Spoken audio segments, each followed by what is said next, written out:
تیسری چیز رسول اللہ صلی اللہ علیہ وسلم نے فرمایا ولد یدعو کہ کوئی آدمی ایسی نیک اولاد چھوڑ گیا ہے جو اس کے لیے دعا کرے۔ مجھے بڑی خوشی ہوتی ہے کہ بہت سے جنازے آتے ہیں تو میں ان کے بچوں سے، ان کے قریبی رشتہ داروں سے پوچھتا ہوں کہ اگر آپ خود جنازے کی نماز پڑھائیں، آپ کے اندر ان کے پاس بھی ہے تو یہ بہت افضل ہے، اس لیے کہ جس فیلنگ کے ساتھ وہ نماز پڑھائے گا، اپنے والد کی پڑھا رہا ہو، والدہ کی پڑھا رہا ہو، بھائی کی پڑھا رہا ہو، دوسرا کی فیلنگ لا نہیں سکتا۔ تو ہزاروں میں ایک آدمی، ورنہ بہت سارے لوگ کہتے ہیں کہ ہم فرض نماز کا تو ہمیں طریقہ معلوم نہیں، جنازے کی نماز کا کیا طریقہ ہم سیکھیں گے، انتقال کے بعد وہ کیا سیکھے گا؟ تو عزیزان گرامی، صدقہ جاریہ کی طرف توجہ دینا ہے، اور دوسرا ہمارے بڑوں نے جو صدقہ جاریہ کی چیزوں کو چھوڑ کر گئے ہیں، جس میں سے بہت چیزوں پر قبضہ ہو چکا ہے۔ اس معاملے میں عیسائی لوگ بہت بہتر ہیں، وہ اپنی چیزوں کی حفاظت میں حساس ہیں۔ اس کی وجہ یہ ہے کہ ان کے پاس اگر 1 روپیہ ہے تو وہ 20 سے 30 پیسے کی چیز خریدتے ہیں، 80 پیسے باؤنڈری پر لگاتے ہیں۔ 1 روپیہ ہے ان کے پاس، ایک چیز خریدنی ہے تو وہ 1 روپے کی چیز نہیں خرید لیتے، 1 ہی روپیہ ہے، پرسنٹیج بتا رہا ہوں، 20 سے 30 پیسوں کی چیز خریدتے ہیں، 70 پیسے اس کی حفاظت کے لیے لگاتے ہیں۔ مسلمانوں کا کیا عالم ہے؟ مسلمانوں کے پاس اگر 1 روپیہ ہے تو وہ 3 روپے کی چیز خریدیں گے۔ اب جب پہلے ہی اس چیز پر 2 روپے زیادہ لگ چکے ہیں تو اس کی باؤنڈری میں کہاں سے پاس پیسہ ہے؟ اور باؤنڈری ڈالنے تک 20-30 سال لگتے ہیں، تب تک دنیا پوری بدل جاتی ہے۔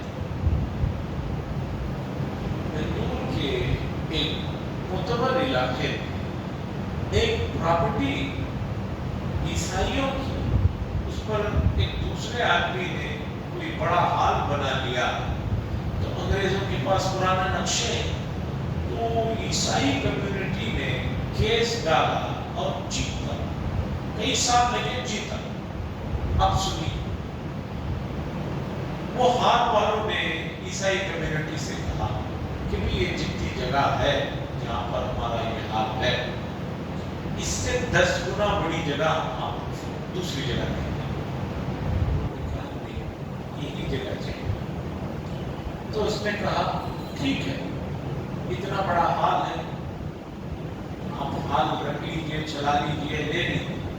عیسائیوں نے کہا نہیں، ہمیں یہ ہال بھی نہیں چاہیے، خالی زمین چاہیے، یہ توڑ کر خالی زمین، اس لیے کہ آج تمہیں ہال دے دو گے، آ جائے گا چند سالوں کے بعد پھر کوئی اٹھے گا اور کہے گا نہیں بھی یہ عیسائیوں کی یا فلاں کی کیسے ہو سکتی ہے، یہاں تو ہمارے آبا و اجداد نے ہال بنایا ہوا، اس لیے ہمیں زمین چاہیے، تم نے 50 کروڑ میں بنایا ہے، 100 کروڑ میں بنایا ہے، ہمیں پیسے۔ تو عزیزان گرامی، صدقہ جاریہ کے سلسلے میں جو روایتیں ہیں وہ بتا رہی ہیں کہ ہم لوگ جو اس درجے کے اگر قابل ہیں تو صدقہ جاریہ کرنا ہے۔ اب صدقہ جاریہ کرنے کے لیے یہ وقف بورڈ کا جو نظام بنا ہوا ہے، آئین میں بھی ہمیں جو ہے، دستور میں بھی اس کی اجازت ملی ہوئی ہے۔ ملک جب آزاد ہوا تھا تب بھی اس سلسلے میں جو بحث و مباحثے کے بعد لکھے گئے تھے وہ چیزیں ہیں، اگر ہم نے اب اس کی حفاظت نہیں کی تو یہ بہت ناقابل تلافی نقصان ہوگا۔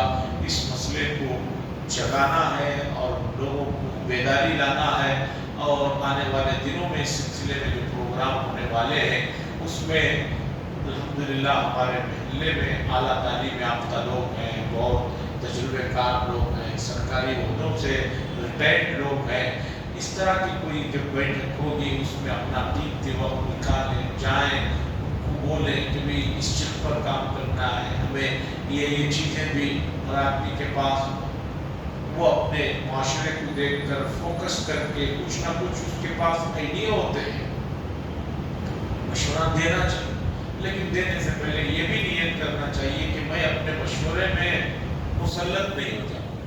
شہرت ہے مان لیے تو ٹھیک, نہیں مانے تو خفا ہونے کی ضرورت نہیں. یہ بہت اہم بات ہے امت میں. ہر آدمی اپنی انا کا مسئلہ بنا, بھائی جو بولا اسی پہ عمل, بھائی نہیں مناسب نہیں لگ رہا آپ کی بات, اس سے اچھی دوسرے کی بات ہے تو لے لینا چاہیے. تو میں پھر آتا ہوں اس آیت کے اس حدیث کی طرف جس میں حضور نے فرمایا کہ اعمال ختم ہو جاتے ہیں مرنے کے بعد, لیکن تین چیزیں جاری رہتے ہیں. اس میں صدقہ جاریہ ہے, اور علم ہے, اور ولد یدعو لہ, اور بچہ ہے جو ماں باپ کے لیے دعا کرے. ہم اپنے بچوں کی بھی اس حساب سے تربیت کریں کہ وہ ہمارے بعد ہمیں مسلسل یاد کریں, دعا کریں. اور ہم بھی اگر اپنے ماں باپ کے لیے, اپنے بڑوں کے لیے کریں گے تو بچوں میں وہ جذبہ آئے گا. اب جب خود ہم نہیں کر رہے ہیں تو ہمارا بچہ ہمارے لیے دعا کرے گا, یہ ناممکن ہے. آپ مسلسل ان کے لیے دعا کریں, وہ سنائیں گے, اس طرح دعا کریں تاکہ بچے میں اور رشتہ داروں میں جذبہ ہو. وآخر دعوانا الحمدللہ رب العالمین, الحمدللہ رب العالمین, والعاقبۃ للمتقین, والصلاۃ والسلام علی سیدنا المرسلین وعلی آلہ وصحبہ اجمعین. صلی اللہ تعالی وسلم علی خیر محمد وعلی آلہ وصحبہ اجمعین.